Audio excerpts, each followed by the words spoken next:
Okay, I sawed that stick off that I glued in here and effectively stopped the hole up. I got the place marked where I want my my new hole to be.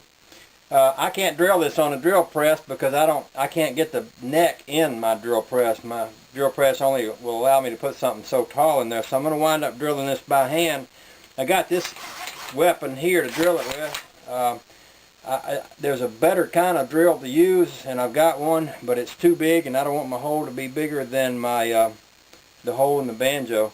I think what I might try to do is put this in that vise over there, wrap it up in some leather, get something to hold it tight so I can put both hands on the drill.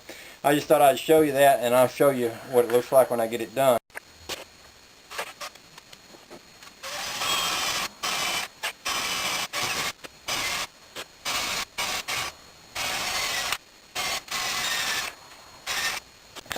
I thought it'd be fun to get this postal envelope banjo working right quick so I could hear what it sounded like.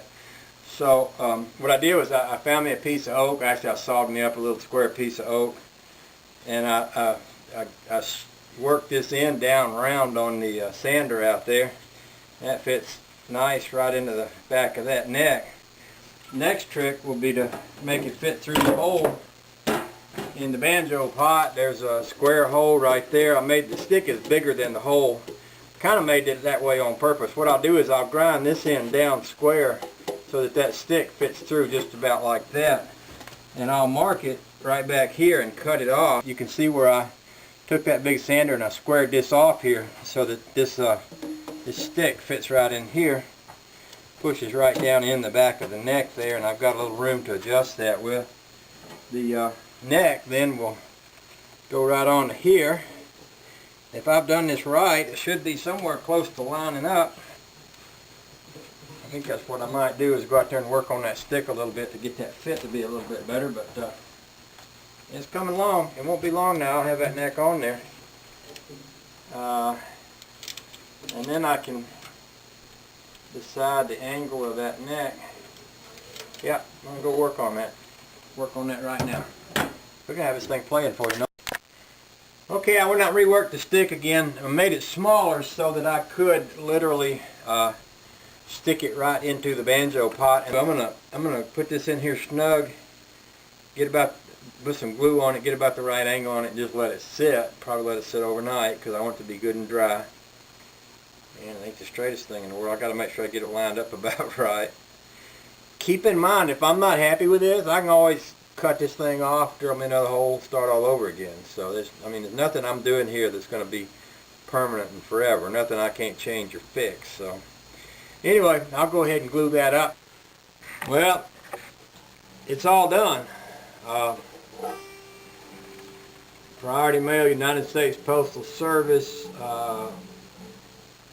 shipping envelope, banjo. Got a homemade tailpiece out of a fork.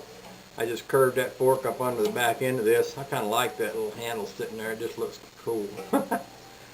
Stuck this neck on there. I think it sounds better than I expected. You know, I've had this pot for a long time. This is a really cheap, it's an old pot. It's about 100 years old, but it's about as cheap as they come. It's just a plain old wooden pot with a little piece of tin basically stuck around it and a whole lot of these little hooks. But I've never had a head on here that I thought made it sound good, but you know, I'm really surprised. This thing sounds, I think it sounds good.